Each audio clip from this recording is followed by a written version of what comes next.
Hi hello நண்பர்களே, cook serve enjoy சேனலுக்கு உங்கள் எல்லாரையும் நான் வரவேற்கிறேன். இன்றைக்கி நம்ம பார்க்க போகிற recipe jeera rice and rajma கறி. இது ஒரு சூப்பரான நார்த் இண்டியன் டிஷ் அப்படின்னு கூட நம்ம சொல்லலாங்க. இதை பார்க்குறப்பவே நமக்கு சாப்பிடணும் போல் இருக்குது இல்லைங்களா? இந்த ஜீரா ரைஸும் ராஜ்மா கிரேவியும் ஒரு அட்டகாசமான காம்பினேஷனுங்க. இந்த ராஜ்மா கிரேவி எப்படி பண்ணுறது அப்படின்னு பார்க்குறதுக்கு முன்னாடி நம்ம சேனலை நீங்கள் இன்னும் சப்ஸ்கிரைப் பண்ணலைன்னா நீங்கள் சப்ஸ்கிரைப் பண்ணிக்கோங்க. கூடவே இருக்க பெல் பட்டன் ப்ரெஸ் பண்ண மறந்துடாதீங்க. இந்த 2 ரெசிபி செய்கிறதுக்கு உங்களுக்கு அரை மணி நேரம் தாங்க ஆகும். ஸோ இப்போ வாங்க இந்த ராஜ்மா கிரேவி எப்படி செய்கிறது அப்படிங்கிறத பார்க்கலாம். அதுக்கு நீங்கள் 1 கப் அளவுக்கு நீங்கள் ராஜ்மா எடுத்து ஒரு 5லேருந்து 6 மணி நேரம் நீங்கள் ஊற வச்சுடுங்க.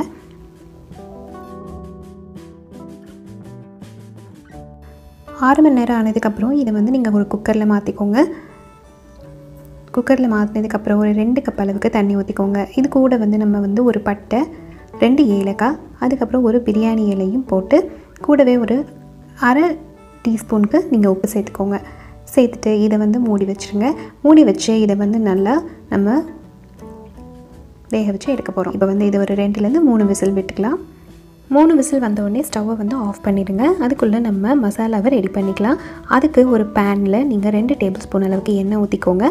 கூடவே ஒரு 2 டேபிள் ஸ்பூன் அளவுக்கு சீரகத்தை சேர்த்துக்கோங்க. இது கூட ஒரு நறுக்கிய பெரிய வெங்காயத்தை இதில் சேர்த்துக்கலாம். சேர்த்துட்டு நல்லா வணக்கி விட்டுருங்க. இப்போ இது கூட நம்ம 2 தக்காளியை நம்ம நறுக்கி வச்சுருக்கோம். அதையும் இதில் சேர்த்துக்க போகிறோம். இது ரெண்டும் நல்லா வதங்கி வர்றதுக்காக நம்ம ஒரு அரை டீஸ்பூன் அளவுக்கு உப்பு சேர்த்துக்கலாம். சேர்த்துட்டு நல்லா வதக்கி விட்டிங்க அப்படின்னா இந்த வெங்காயமும் தக்காளியும் நல்லா நமக்கு வதங்கி வந்துடும். இப்போ இது கூட நம்ம ஒரு 2 காஞ்ச மிளகாயும் இதில் சேர்த்துக்கலாம். சேர்த்துட்டு வதக்கி விட்டுருங்க. இந்த ராஜ்மா மசாலாவுக்கு டேஸ்ட்டு தரதே இந்த வெங்காயம் தக்காளி பேஸ்ட்டு தாங்க. ஸோ நீங்கள் இந்த வெங்காயம் ஒன்று போட்டிங்க, ஒன்று பெரிய வெங்காயம் போட்டிங்க அப்படின்னா 2 சின்ன தக்காளி போட்டிங்கன்னா இது கரெக்டாக இருக்கும்.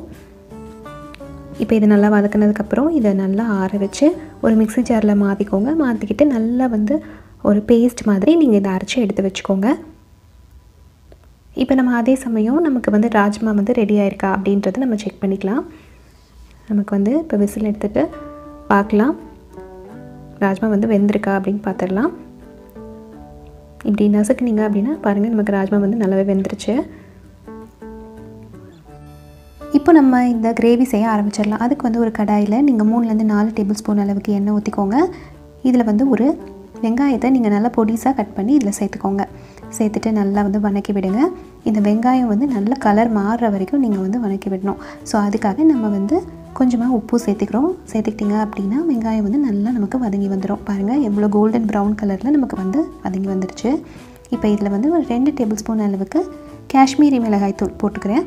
உங்ககிட்ட இருந்தால் போடுங்க, இல்லைனா இந்த ஸ்டெப்பை நீங்கள் ஸ்கிப் பண்ணிடலாம். இப்போ நம்ம அரைச்சி வச்சுருந்த வெங்காய தக்காளி பேஸ்ட்டை இதில் சேர்த்துக்கலாம். இதை சேர்த்துட்டு இதை நல்லா கிளறி விடுங்க.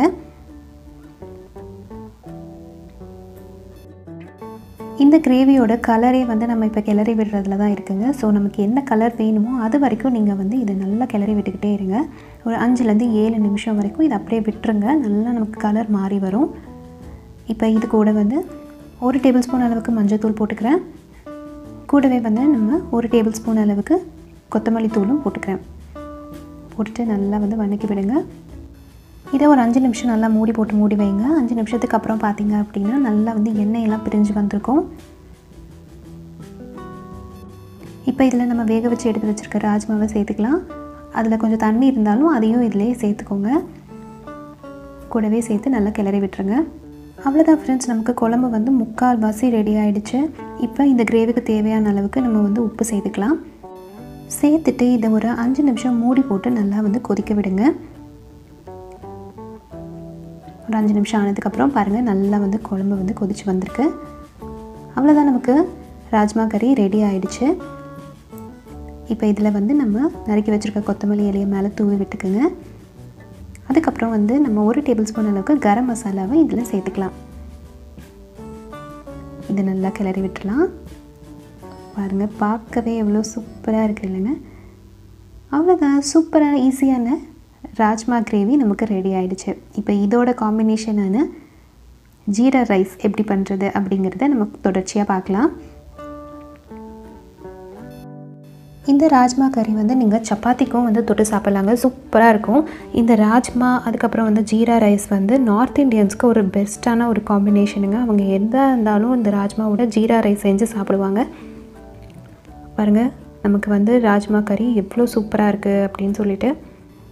இப்போ வாங்க இந்த ஜீரா ரைஸ் எப்படி செய்கிறது அப்படின்னு பார்க்கலாம். அதுக்கு வந்து நீங்கள் 1 கப் அளவுக்கு பாஸ்மதி அரிசி எடுத்து அதை நீங்கள் வந்து கழுவி நல்லா வந்து ஊற வச்சுக்கோங்க. ஒரு 20 நிமிஷம் ஊறினா போதும். இப்போ ஒரு கடாயில் 2 டேபிள் ஸ்பூன் அளவுக்கு எண்ணெய் ஊற்றிக்கோங்க. ஊற்றிட்டு ஒரு 1 டேபிள் ஸ்பூன் அளவுக்கு சீரகத்தை சேர்த்துக்கோங்க. சீரகத்தை சேர்த்து நல்லா வந்து கிளறி விடுங்க. அந்த சீரகம் பார்த்திங்க அப்படின்னா நல்லா வந்து கலர் மாறிடணும். அது வரைக்கும் நீங்கள் வந்து அதை நல்லா கிளறி விட்டுக்கிட்டே இருக்கணும். அப்போ தான் வந்து அதோட வாசனை எல்லாம் வந்து இந்த எண்ணெயில் இறங்கும். அந்த சீரகம் வந்து நல்ல கலர் மாறுற வரைக்கும் நீங்கள் நல்லா கிளறி விடணும். இப்போ வந்து இதில் நம்ம ஊற வச்சு எடுத்து வச்சுருக்க பாஸ்மதி அரிசியை இதில் சேர்த்துடலாம். சேர்க்குறப்ப தண்ணி எதுவும் இல்லாமல் பார்த்துக்கோங்க. சேர்த்துட்டு நல்லா வந்து ஒரு பெரட்டி விட்டுருங்க. அந்த சீரகமும் அரிசியும் நல்லா கலந்துருக்கணும்.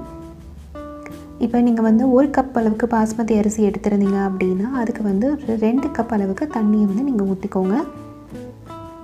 அதுதான் வந்து கரெக்டான அளவு.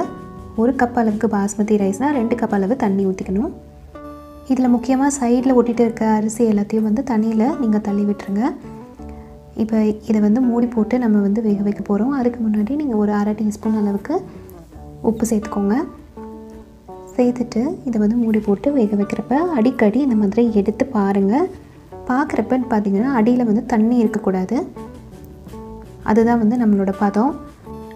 அடியில் வந்து நமக்கு தண்ணி இல்லாமல் இருக்கணும். அடிக்கடி நீங்கள் திறந்து பார்த்துக்கோங்க. இப்போ பாருங்கள், பார்த்தோன்னா வந்து அடியில் பாருங்கள் தண்ணி இல்லை. நமக்கு வந்து அரிசி நல்லா வெந்துடுச்சு. அவ்வளோதான் ஃப்ரெண்ட்ஸ், நமக்கு சூப்பரான ஜீரா ரைஸ் ரெடி ஆகிடுச்சு. இந்த ரைஸ் வந்து வேகிறதுக்கு எனக்கு ஒரு 15 நிமிஷம் எடுத்துக்கிச்சிங்க. ஸோ நீங்கள் வந்து பக்கத்துலேயே இருந்து நீங்கள் வந்து அந்த அரிசி வேகிறதுக்கு நீங்கள் பக்கத்துலேயே நின்று கவனமாக நீங்கள் அதை பார்த்துக்கோங்க. பாருங்கள் எவ்வளோ சூப்பராக இருக்குது இல்லைங்களா? இதுக்கு வேணும் அப்படின்னா நீங்கள் வந்து முந்திரி கூட இதில் வந்து நீங்கள் சேர்த்துக்கலாம். அதுவும் வந்து சூப்பராக இருக்கும் சாப்பிட்றதுக்கு.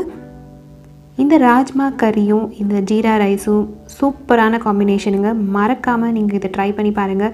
ட்ரை பண்ணி பார்த்தீங்கன்னா அடிக்கடி இதை நீங்கள் கண்டிப்பாக நீங்கள் செய்வீங்க. இந்த காம்போ எப்படி இருந்தது அப்படின்னு எனக்கு கமெண்ட் பாக்ஸில் சொல்லுங்கள். இந்த வீடியோ பிடிச்சிருந்ததுன்னா குக் சர்வ் என்ஜாய் சேனலில் சப்ஸ்கிரைப் பண்ணுங்கள். சுவையான உணவு உங்கள் கையில்.